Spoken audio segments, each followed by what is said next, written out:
Emmanuel Macron a entamé lundi 25 juin un voyage de 4 jours en Afrique avec pour destination prisée le Cameroun, le Bénin et la Guinée-Bissau. Première économie d'Afrique centrale, le Cameroun constitue la première étape de ce déplacement. Selon plusieurs indices, l'influence économique française a considérablement baissé au pays de Paul Biya, qui s'est tourné ces dernières décennies vers d'autres partenaires, tels que la Chine, la Russie ou encore la Turquie. D'où la nécessité pour le président français d'user de ce déplacement pour discuter du partenariat économique entre les deux pays. Pour certains acteurs de la société civile camerounaise, le désintérêt de la diplomatie économique camerounaise vis-à-vis de la France trouve son explication sur deux éléments fondamentaux: le manque d'attractivité et de compétitivité. Comme vous le savez, le contexte géopolitique actuel est défavorable justement à la diplomatie économique française. De deux, elle n'est plus compétitive.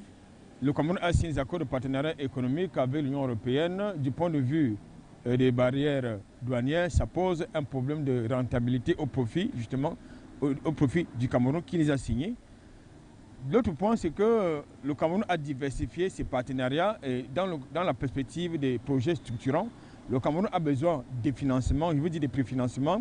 Vous avez par exemple la Chine ou la Turquie qui sont prêts à le faire, à nous apporter des financements dans le cadre des projets structurels tels que la construction des barrages hydroélectriques, des infrastructures routières, des infrastructures sportives, entre autres. Par contre, la France n'a pas les moyens de préfinancer les projets du Cameroun, d'où justement l'intérêt pour le Cameroun d'aller vers ceux qui sont prêts à financer, à lui apporter justement ces cash flows-là. Le récent rachat par le groupe français Castel des activités du britannique Guinness pour une valeur de 300 milliards de francs CFA, soit 450 millions d'euros, ne reflète en rien la réalité sur le terrain.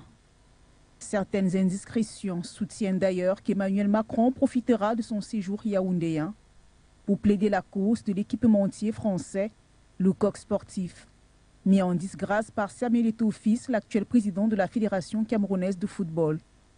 Un élément parmi tant d'autres qui démontre que d'importantes négociations vont se faire dans les coulisses de ce voyage du patron de l'Élysée en terre camerounaise.